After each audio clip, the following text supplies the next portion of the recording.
લોકમત ન્યૂઝમાં આપનું સ્વાગત છે।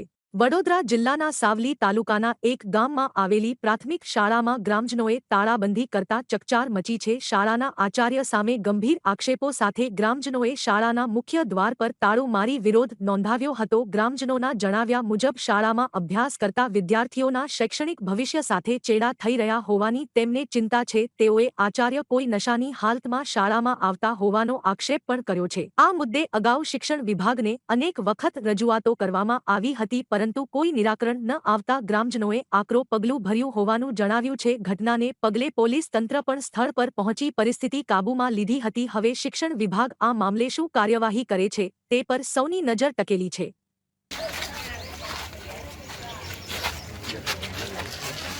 બસ 3 વખત થયું। આ પહેલી વખત અધિકારીને જાણ કરેલી છે, એમ છતાં બી લામડાપુરામાં જ છે દારૂ પીને ધમલ કરે ચાલતું હોય યાર સ્કૂલમાં।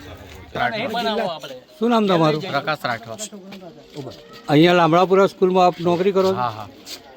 ગામ લોકોની ફરિયાદ છે કે આપ દારૂ પીને કાયમ આવો છો, આપનું શું કહેવું છે? ના, અરે અત્યારે પીધેલા છો સાહેબ, તમે ના કરશો બરાબર। હમણાં નાહી ગયા હતા, કેણા લઈને પકડી લાયા છે, બાઈકો લઈને પાછળ ગયા હતા। હા હું આગળ છું, મન રાખજો, હું બધા રેડી રહો, તમે હું બેઠો છું। મારે સરપંચ બોલવાનું છે એમ પ્રાથમિક શાળામાં શિક્ષકની બદલી કરવા માટે ગામજનો બધા સમસ્ત એવું કહે છે કે થોડુંક શિક્ષણમાં પ્રોબ્લેમ આવે છે બધું, એટલે એમની બદલી કરવા માટે ગામજનો અને શિક્ષકો પણ બધાય સહમત છે। તો હવે એમની બદલી થાય એના માટે અમે આજે લામડાપુરા ગામ ખાતે પ્રાથમિક શાળામાં લોક મારવામાં આવ્યું છે।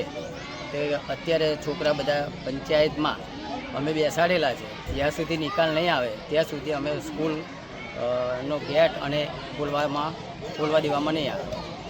આપનું નામ? ઉપેન્દ્ર કુમાર રમણભાઈ પરમાર, સરપંચ વતી શાળા।